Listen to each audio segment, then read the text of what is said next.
Good afternoon. Hope you're enjoying your day in Bournemouth. The sun is there behind the clouds. So I hope you're enjoying a great summer holiday. If you are indeed on holiday, I'd like to just take up a few minutes of your time. Don't worry, I'm not going to be very long. But what I want to do is share with you, just for a few minutes this afternoon, the problem with atheism. As I'm speaking, you probably have already guessed that I'm one of those Christians standing in a street or in a square telling you about the Bible. And as you walk by, you might think, well, science has surely shown that there is no need for a God. Science has surely demonstrated that religion, God, Christianity is all a load of nonsense. Stephen Hawking, I believe, said before he died that science has shown that we do not need a God to explain life. Well, I like to beg to differ for that, and as I say, I'm going to take a few minutes of your time to demonstrate the problem with atheism. And to do that, I want to compare two things, if it's right to call them things. You'll see what I mean in a minute. I was going to put a picture up here, and I want you to tell me, if you can, what it's a picture of. Okay, I don't think it's a photo, it's a diagram of this thing. Does anyone know what this is a picture of? Anyone know what this is a picture of? Perhaps a physicist out there, you might know. What is this a picture of? Diagram? Give you a hint, it's a machine in Switzerland. It's a very large machine out there in Switzerland. Anyone have any ideas? Something to do with proving the Big Bang. Something that's close, let's be a bit more precise. It is something to do with potentially proving the Big Bang. CERN, that's the organisation I believe are involved with it, but the machine's got a name. Has a name. They were worried a few years back it was going to blow up and make us all fall into a black hole. Anyone know the name of it? I'll have to tell you if you don't know it. So there's the picture, and I'll put up what it's called. It's called the Large Hadron Collider. It's the Large Hadron Collider. Don't know what hadron is, and I guess it collides. But what this machine does, I understand, is replicate conditions immediately after the Big Bang. Now what I want to do is just share a few facts about the Large Hadron Collider. Okay, so as you're walking by, I want to share 4 facts about this machine, the Large Hadron Collider. I understand from a little Google that it is actually the most complex machine that mankind has created. Okay, the Large Hadron Collider, out there in Geneva, Switzerland, or in Switzerland, I think it's Geneva, and it's the most complex machine that mankind has yet created. It's a big deal. Apparently, it is 17 miles in circumference. 17 miles in circumference. You can fit a town in the middle of the Large Hadron Collider. It's so huge. It's 17 miles in circumference. More than that, it was, you can probably guess this yourself, is a collaboration between thousands of scientists. It took thousands of scientists and engineers to create the Large Hadron Collider. Many engineers, many hours of brain power went into creating the Large Hadron Collider. And as I said, it was created to replicate the Big Bang. Now if you're physicists out there, I know that's not strictly accurate, it was just easier to say. It was created to replicate conditions immediately after the Big Bang, but essentially it was created to replicate the Big Bang. Okay, so this is the Large Hadron Collider. These are 4 facts about this machine, the most complex machine mankind has yet created, 17 miles in circumference, a collaboration between thousands of scientists and engineers, and created to, roughly speaking, replicate conditions after the Big Bang. Now I want to compare the Large Hadron Collider with something else. And I'm trying to demonstrate the problem with atheism. And I'm going to put a picture up now, and I want you to tell me what this is a picture, what it's representing. Thank you very much. John's Gospel is a great book in the Bible. We'll get this out in a second. But here's a picture, and I want you to tell me what is a picture, what it's representing. Now the thing it represents, I couldn't get a picture of because it's too big. Okay, there's no way to get a picture of the thing that I want this picture to represent. But can anyone have any idea what this picture is supposed to represent? I hope that makes sense. Anyone know what it's a picture of, roughly speaking? The universe, thank you very much. Yes, it's the universe is a picture of, I think it's upside down actually. I don't know. Doesn't matter, it's just because the universe isn't upside down or what, is it? Anyway, and that is the picture of the universe. Now I want to compare the universe to the Large Hadron Collider. So we've got these 4 facts about this Large Hadron Collider, this complex machine that exists in Switzerland, and we want to compare it to the universe. Now as I understand it, and I hope you agree with me, the universe is massively more complicated than any machine. Would you agree with that?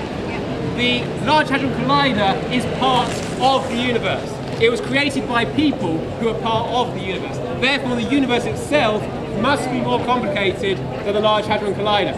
It stands to reason. So the universe is massively more complicated than any machine. Not only that, it's immeasurably huge. As I understand it, it's growing as we speak. Many physicists believe that the universe is getting bigger as we talk right now. The universe is immeasurably huge. Large Hadron Collider, 17 miles in circumference. The universe is immeasurably huge. But here's where it gets interesting. This is where the problem comes in. The universe, allegedly, by the physicists, was created without any outside intelligence. Can anyone else see a problem? Now the Large Hadron Collider, the most complex machine man has created, took thousands of scientists, thousands of engineers to create.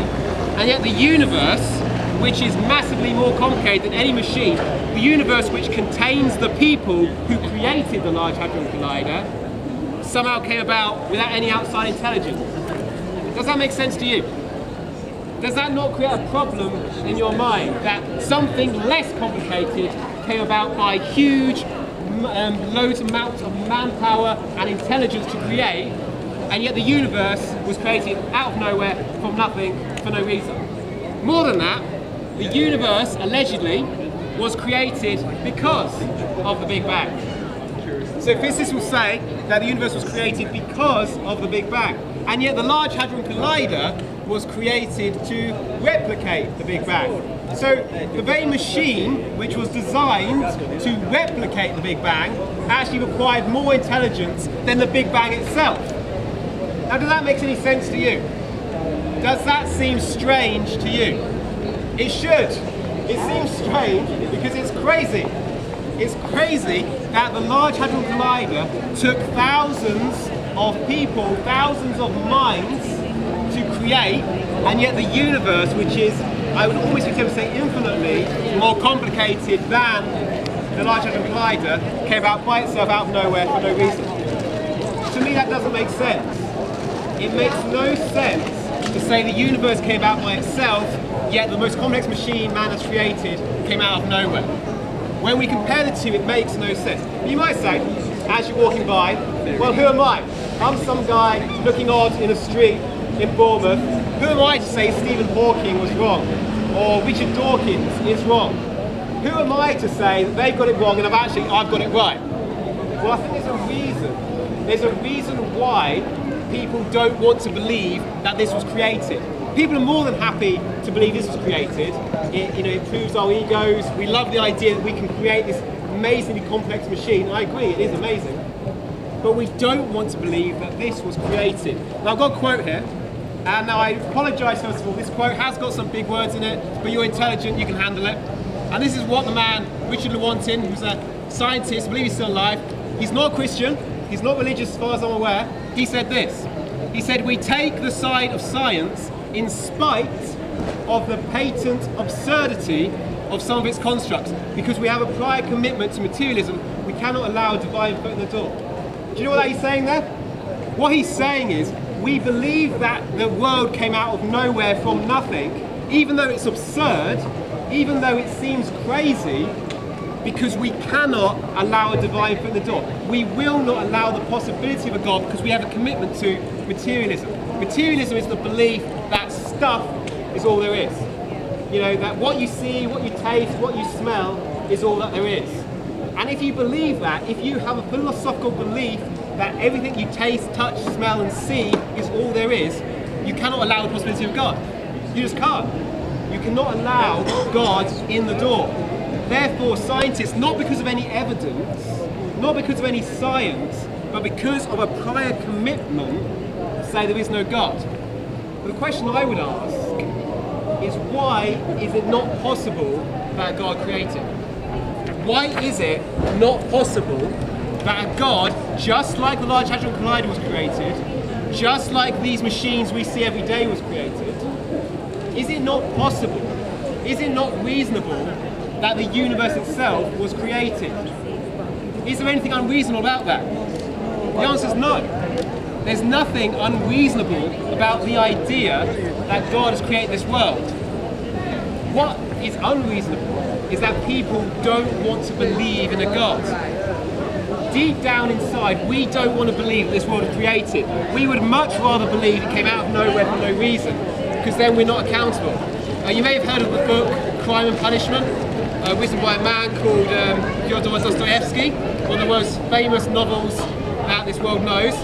In that book, or in the book his second book, Brothers Karamazov, one of the characters says this. One of the characters says, if God does not exist, everything is permitted. Have you ever pondered that? If God does not exist, everything is permitted. And when you think about it, that's true. If God doesn't exist, there is no ultimate justice. Now, we all agree Hitler was wrong, don't we? We say Hitler killed those Jews, not a good idea, that's bad. We say that was wrong. But if God doesn't exist, and if Hitler had got away with it, if he had won the war, then who's to say he's wrong? Who's to say that what he did was wrong at all? At the end of the day, he's a human being, we're human beings, and we say, oh, you're wrong, Hitler. He can say, well, I think you're wrong. If God does not exist, everything is permitted. As long as you can get away with it, as long as it makes you feel good, and you don't get thrown in prison, then everything is permitted. And I would suggest to you, that's why we're willing to believe that the universe came out of nowhere, from nothing, for no reason. It's nonsensical. It makes no sense. No science has ever seen nothing become everything, and yet everyone seems to believe that everything came from nothing. There's no logic to it. There's no science to it. There's no evidence for it, and yet for some reason people want to believe it. And I'll suggest to you it's for this very reason, because if God does not exist, then we're free to live how we like. There's no God in the sky, there's no one telling you who you can sleep with, there's no one telling you how you should live your life. You can decide it all by yourself. But here's the thing. This is the God we don't want to exist. This is the God we deny. This is the God who we believe stupid things to get rid of. But the Bible speaks about him. The Bible speaks about this God. Now I'm going to put a verse on the board now, and I appreciate it's a Bible verse, and you might say the Bible's rubbish. But just for a moment, put out of your mind everything you know about the church, the Bible. Just put that out of your mind for one moment and just read this verse as it is. Just read this verse written by the Apostle Paul about 2,000 years ago, and just read it as if it was for the first time. He says this. He says, God demonstrates his own love toward us in that while we were still sinners, Christ died for us. Now I appreciate it's got religious lingo in there, but did you hear what he's saying?